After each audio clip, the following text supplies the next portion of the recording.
beri peringatan keras. TNI Perdamaian Gaza serang latihan militer Israel dan Australia. ויעשה את טעות חייו. ואנחנו נכה בו בעוצמה שהוא לא יכול אפילו לדמיין.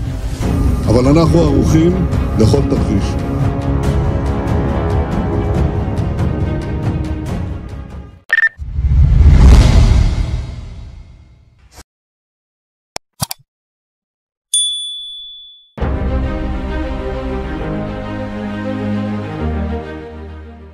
Dalam sebuah serangan mendadak yang mengguncang dunia internasional, pasukan elit Tentara Nasional Indonesia, TNI, yang tergabung dalam misi perdamaian di Gaza, melancarkan operasi militer terhadap latihan gabungan pasukan Israel dan Australia di wilayah Negev Selatan.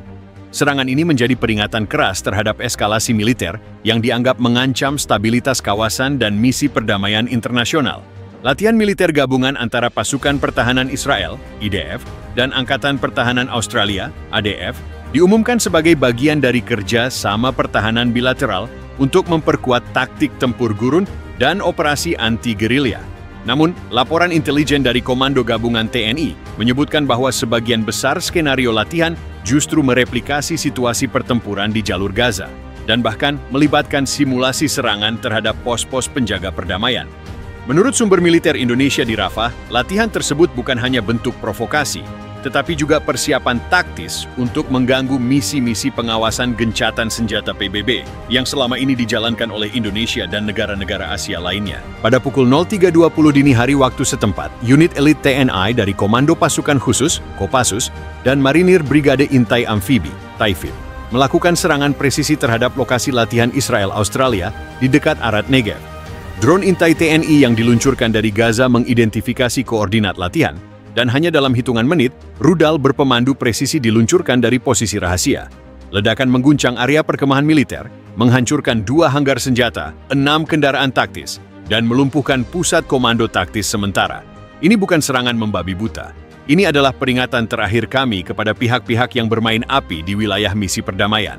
Kami tidak akan tinggal diam, tegas Brigjen TNI Marhendra Wirawan, Komandan Satuan Gabungan TNI di Gaza, dalam pernyataan pers resmi yang dirilis dari Rafah. Serangan ini menandai titik kritis baru dalam ketegangan geopolitik di Timur Tengah. Pasukan TNI, yang awalnya hanya ditempatkan untuk misi pemantauan dan bantuan kemanusiaan, kini telah menjadi kekuatan militer aktif dalam menjaga keseimbangan dan melindungi rakyat sipil dari ancaman militerisasi. Analis militer Timur Tengah dari Universitas Pertahanan Indonesia, Dr. Bagus Ananta, menegaskan, TNI bukan hanya menjadi pelindung, tetapi kini menjadi penentu.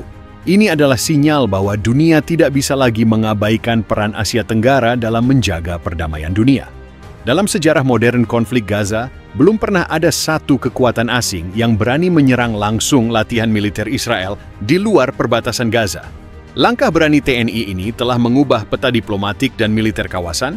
Apakah ini akan memicu respons balasan dari Israel dan Australia? Ataukah justru membuka jalan bagi negosiasi baru yang lebih jujur? Satu hal kini pasti, Garuda telah mengepakkan sayapnya dan ia tidak akan mundur dari medan perang ketika kedamaian dipertaruhkan.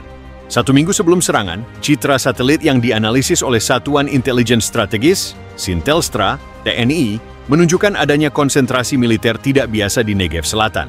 Latihan tersebut melibatkan lebih dari 2.000 personel Israel dan Australia, termasuk unit elit Sayeret Matkal dan Special Air Service Regiment, SASR. Namun yang paling mencemaskan adalah isi latihan mereka. Simulasi penyerbuan terhadap kamp pengungsi, penangkapan militan asing berkostum biru PBB, serta penggunaan drone tempur di lingkungan padat seperti Gaza City. Menurut laporan intelijen Indonesia, latihan itu secara tidak langsung menyiapkan skenario pembasmian terhadap pos-pos penjaga perdamaian, termasuk yang diisi oleh TNI.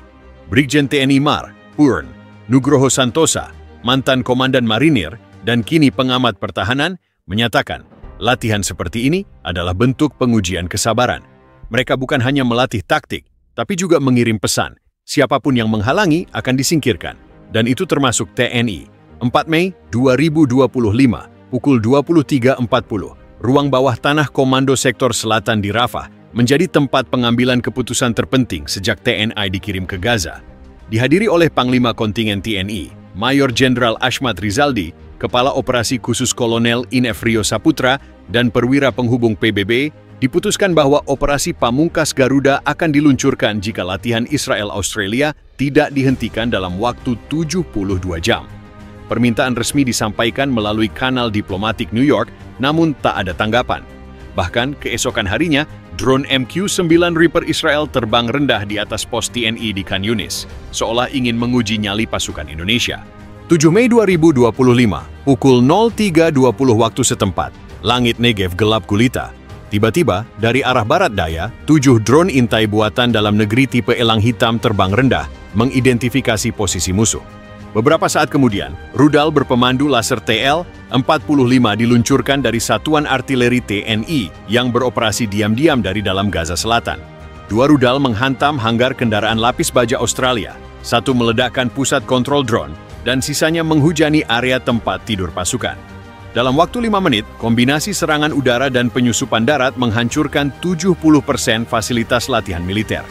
Unit kecil Kopassus dan Taifib yang menyusup ke garis pertahanan luar menggunakan alat pernapasan gurun, dan perlengkapan tempur senyap berhasil melumpuhkan sistem komunikasi lapangan tanpa menimbulkan korban sipil. Kami hanya menghancurkan yang perlu dihancurkan. Kami bukan agresor, kami penjaga perdamaian, ujar Komandan Pasukan Serbu TNI, Letkol Inef Yuda Prasetya, yang memimpin infiltrasi langsung. Keesokan paginya, dunia terguncang. Media internasional menayangkan gambar-gambar kendaraan terbakar, drone jatuh, dan para prajurit Israel serta Australia yang dievakuasi dalam kondisi luka-luka. CNN menyebutnya serangan presisi yang mengguncang 2 benua. Israel memanggil Duta Besar Indonesia di Tel Aviv hanya untuk diberitahu bahwa Indonesia tidak memiliki hubungan diplomatik. Australia mengajukan protes keras di Jenewa, namun perwakilan Indonesia hanya menjawab, "Kami menjaga perdamaian, kalian sedang melatih perang."